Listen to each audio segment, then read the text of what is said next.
Doctor ने फिर मेरा क्लास लिया। नमस्कार दोस्तों। तो अब अपने वीडियो को आगे बढ़ाते हैं। उस वीडियो के बाद जिस समय मुझे पता चला कि मुझे एंक्लोनाइजिंग स्पॉन्डिलाइटिस हुई है, HLA-B27 पॉजिटिव निकला है, तो मेरा ट्रीटमेंट वेलूर से स्टार्ट हो गया। हर 3 महीने में वहाँ जाना होता था। एक सेम रूटीन ही चलता था। 4-5 साल तक ये रूटीन चला।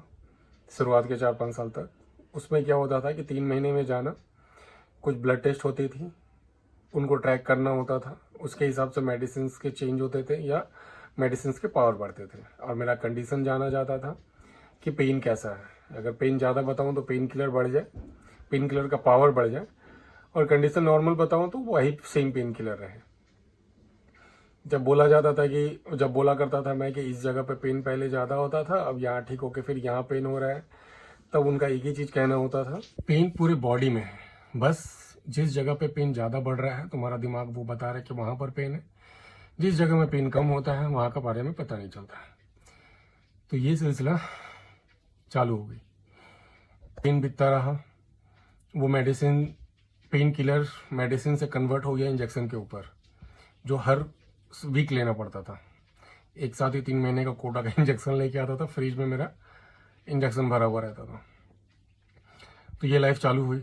लेकिन फिर भी सर्च किया करता था मैं कि कहीं से कुछ ट्रीटमेंट मिले जिससे ये जो डॉक्टर बता रहे हैं कि ठीक नहीं हो सकता है, कोई बोले कि ठीक हो जाए। क्योंकि उस समय तो इतना इंटरनेट का इजी एक्सेस भी नहीं था या जानकारी भी इतनी ज़्यादा थी नहीं। तब पता चला आयुर्वेद ट्रीटमेंट के बारे में। आयुर्वेद ट्रीटमेंट में गया तो वहाँ पे एलोपैथिक मेडिसिन को तो बंद करके यहाँ का ट्रीटमेंट चालू करना पड़ता था। सिर्फ पेन किलर आप ले सकते हो, ज़्यादा पेन है तो, बाकी नॉर्मल आयुर्वेद ट्रीटमेंट चालू हो गई। वहाँ का योगा और उनके कुछ दवाइयाँ होती थी, कुछ तेल होते थे, उनको बॉडी पे अप्लाई करना होता था। तो ये मैंने कम से कम 1 साल तक वो ट्रीटमेंट चला। लेकिन उस ट्रीटमेंट में सबसे बड़ा नुकसान ये हुआ मेरा कि आस्ते आस्ते करके वो ऐसा प्रॉब्लम हुआ कि मैं लगभग बिस्तर पकड़ चुका था। चलने में बहुत प्रॉब्लम होती थी कि बिना किसी सहारे का चल नहीं पाता था। ये हालत हो चुका था। शरीर का पेन इतना बड़ा हुआ था कि जैसे मानो कि पेन को भी पेन हो जा रहा हो, ऐसा दर्द रहता था शरीर में। दर्द का तो हालत ऐसा था कि समझिए सांस लेने तक में परेशानी होती थी। छींक आए तो अंदर से डर घबरा जाता था कि वो फिर से पेन बढ़ेगा। जब प्रॉब्लम बढ़ती थी गर्दन तक में पेन ऐसा होता था, तो ऐसा होता था कि मैं बेहोश भी हो जाया करता था। कितना टाइम तो मुझे ऑक्सीजन लेना पड़ा था, बस इसलिए क्योंकि मेरे बॉडी में पेन ज़्यादा था, सांस लेने में प्रॉब्लम होती थी, इस वजह से ऑक्सीजन भी लेना पड़ता था मुझे। ये हालत मेरा चालू हुआ। तो फिर जब आयुर्वेद ट्रीटमेंट में बॉडी का हालत और भी ख़राब हो गया, तब क्या किए, वापस फिर वेलूर गए। तो वेलूर जाने के बाद डॉक्टर का बहुत सुनना भी पड़ा हमें। बोला कि आपको बिलीव करके ट्रीटमेंट करवाना है तो यहाँ से करवाइए, नहीं तो ऐसा इरेगुलरिटी रहने पे हम ट्रीटमेंट नहीं करवाएंगे। तो फिर वहाँ का ट्रीटमेंट चालू हुआ। अब चूँकि मैं बिस्तर पकड़ चुका था लगभग, तो वहाँ पर ट्रीटमेंट चालू हुआ। तो उन्होंने फिर मुझे बताया कि एक इंजेक्शन होती है जिसको सलाइन में दिया जाता है, और 1.5 लाख का एक इंजेक्शन पड़ता है। आपको 4 इंजेक्शन लेने पड़ेंगे। लेकिन वो उसका मतलब ये नहीं है कि वो प्रॉब्लम आपका ठीक हो जाएगा, ये मत सोचिएगा।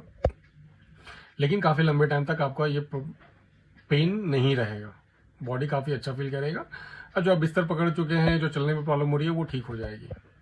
इंजेक्शन लिया मैं, काफ़ी ठीक फील किया, काफ़ी अच्छा रहा। फिर अपना लाइफ चालू हुआ नॉर्मल। तब पूरा बॉडी में जब पेन उस इंजेक्शन के बाद कम हुआ, तो जो स्विमिंग कंटिन्यू थी उसमें भी रेगुलरिटी आ गई, एक्सरसाइज में भी आ गई, और जो डाइट प्लान में भी मेरा कंट्रोल था उसे भी मैं सब चीज़ बर्बाद कर दिया। ये हुआ कि 1.5 साल के बाद ही वापस पेन बैक कर गया, फिर से पेन बढ़ना चालू हो गया।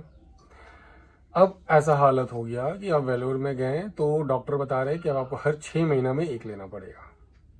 अब मेरा दिमाग हो गया खराब। 6 महीना में 1.5 लाख रुपया हर 6 महीने में कैसे हो गई। डॉक्टर उस समय बोल रहे हैं कि कुछ टाइम मैनेज कर लीजिए, आने वाले टाइम में इसका रेट हाफ भी हो जाएगा। मतलब हाफ भी हो जाएगा मतलब फिर भी कैसे होगा। तब फिर भी सर्चिंग तो चालू ही थी कि कोई तो मिले कि जो बोले कि मैं इसे ठीक कर सकता हूँ। तब पता चला नेचुरोपैथी के बारे में। तो नेचुरोपैथी में गए तो वहाँ का ट्रीटमेंट लिए। अब वो ट्रीटमेंट बॉडी पे अप्लाई जो हो रहा है, हर गर्म चीज़ अप्लाई जो होता है, कंपनी का ट्रीटमेंट है, सब उसमें चल रहा है, तो पेन में काफ़ी रिलीफ मिला था। वहाँ का डाइट प्लान ये सब चीज़ जो है इसे फॉलो करने के बाद पेन में रिलीफ मिला। तो वो जो कहते थे कि हम ठीक कर देते हैं, एक्चुअल में वो सिर्फ और सिर्फ पेन में रिलीफ मिलता था, ठीक नहीं होता है। ठीक का मतलब क्या, जो एक्चुअली B27 पॉजिटिव है उसको नेगेटिव करो तब ना वो ठीक होगा, क्योंकि जब पॉजिटिव भी है, जो बॉडी में ब्लड में प्रॉब्लम है वो तो ठीक नहीं हो रहा है ना। तो प्लीज़ आप लोग ये सब तो बोलना बंद कीजिए, जैसे एलोपैथिक बोल देता है कि ये प्रॉब्लम ठीक नहीं होगी, बस उसे आपको कंट्रोल करना होगा अपने एक्सरसाइज, योगा, मेडिसिन के थ्रू। लेकिन ये सीधा कह देते हैं कि हम ठीक कर देते हैं। अरे प्लीज़ आप लोग ठीक कर देते ये मत बोलिए। तो वो ट्रीटमेंट लेके फिर वहाँ से आया, फिर वो ट्रीटमेंट मेरा अपना यहाँ पे भी चालू किए। फिर इस बीच में कोविड आया। कोविड आने के बाद सब कुछ बंद हो गया, थेरेपी, मेडिसिन, सिर्फ और सिर्फ एक्सरसाइज करता था मैं। अब दिमाग भी फ्रस्ट्रेट हो जाता है यार कि क्या करे। एक टाइम ऐसा आता है कि मन करता है कि सब कुछ छोड़ दे और जीना ही छोड़ दे ऐसा पहले ऐसा मन करने लगता है। उस समय एक चीज़ है, फैन अच्छा लगता था देखने में पड़े रहो फैन को देखो, समझिए ऐसा मन करने लगता है। तो चला, फिर कोविड में थोड़ा रिलैक्सेशन मिली, फिजियोथेरेपी स्टार्ट किया, वहाँ से ट्रीटमेंट में फिर ट्रीटमेंट चालू हुआ।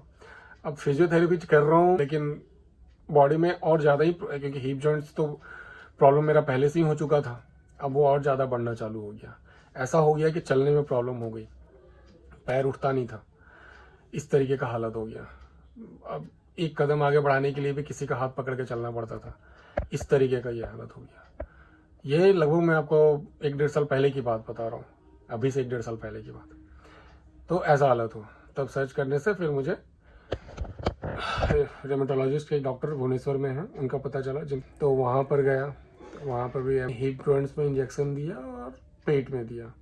एक्चुअली क्या था कि हिप जॉइंट्स का जो बोन के बीच का जो लिक्विड होता है वो बहुत ही सूख सा गया था, उसमें अब लिक्विड, वो फ्लेक्सिबिलिटी नहीं थी। डैमेज तो हुआ ही है, जो मैंने अपने पिछला वीडियो में एक्सरे रिपोर्ट दिखाया था हिप जॉइंट्स का भी, अपने नेक का साथ साथ हिप जॉइंट्स का भी दिखाया हूँ, तो किस हिसाब से डैमेज हो गया वो पता चल रहा वहाँ पर। तो उसे लेने के बाद फिर मेरा हिप जॉइंट्स का पेन खत्म हुआ। लेकिन बस वही बात है कि हर 15 दिन में एक लेना है। अब इंजेक्शन का कॉस्ट, ये वो, फिर चालू हो गया मेरा वो परेशानी। तो ये बीमारी ऐसा है ना कि आपको बॉडी पेन के साथ साथ ना आपको फाइनेंशियली पेन भी बहुत देगा।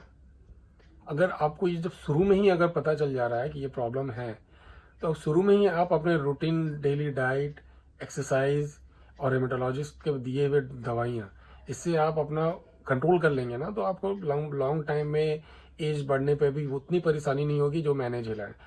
क्योंकि मैं ठीक करने के चक्कर में बहुत सारी चीज़ गड़बड़ करते चला गया। ठीक है, तो आपको इन सबको कंट्रोल करके रखना है, इन सबको लेते हुए रहना है। तो फिर यहाँ पर अभी का ट्रीटमेंट मेरा ऐसा है कि हर 15 दिन तक तो 2-3 महीना तक चला था, इंजेक्शन ले रहा था। अब ऐसा हुआ है कि हर 1 महीने में एक इंजेक्शन लेना होता है। अब उसमें फिर मैंने एक और गड़बड़ की। क्या गड़बड़ की? डॉक्टर ने तो कह दिया कि आपको हर 1 महीने में लेना है, लेकिन फाइनेंशियल प्रॉब्लम भी है। तब मैं क्या किया, मैं चलो जब तक बॉडी खराब नहीं होता है तब तक इंजेक्शन नहीं लूँगा, मैं देखता हूँ कितना दिन तक इसका कंट्रोल करता है। अब इस चक्कर में मेरा ऐसा हुआ कि जैसे ही 1 महीना 10 दिन ऐसा कुछ हुआ होगा कि नहीं, मेरा पेन और बढ़ गया। अब इतना ज़्यादा पेन बढ़ा कि मेरा दोस्तों के सहारे मैं गया डॉक्टर के पास। डॉक्टर को बताया कि फिर डॉक्टर ने फिर मेरा क्लास लिया कि इरेगुलरिटी क्यों है आपके ट्रीटमेंट में, इतना आपको कंटिन्यू रखना है, आप भरोसा करिए, बात तो मेरे से कुछ प्रॉब्लम हो रही है डिस्कस करिए, वही ABCD रूल्स। फिर हिप जॉइंट्स का इंजेक्शन, फिर ये जो वो पैसा बचाने का सोच रहा था वो और ज़्यादा खर्चा हो गया। तो अब ऐसा है कि अब हर 1 महीने में एक इंजेक्शन लेना होता है, डाइट फॉलो करना पड़ेगा। अब ये ट्रीटमेंट मेरी चल रही है। तो जब तक आप इस धरती पर हैं इसे फॉलो करना है। आपको रिलीफ मिलता है, पेन में आराम मिलेगा, तब पर भी आपको इसे छोड़ना नहीं है। जो एक्सरसाइज, योगा, डाइट प्लान है उसे को कंटिन्यू रखना है, नहीं तो यही हाल होगा। इस बीच में ही देखिए मेरा ये नेक पूरा जुड़ गया, शोल्डर स्टिफनेस हो गई है, हिप डैमेज हो गया है। अगर और प्रॉब्लम बढ़ेगी और इरेगुलरिटी रहेगी मेडिसिन में तो इससे भी बुरा हाल है। समझिए, चिंतन कीजिए, चिंता मत कीजिए, चिंतन कीजिए इस प्रॉब्लम को लेके और इसके अवेयरनेस को बढ़ाने में मेरा मदद करिए। नमस्कार।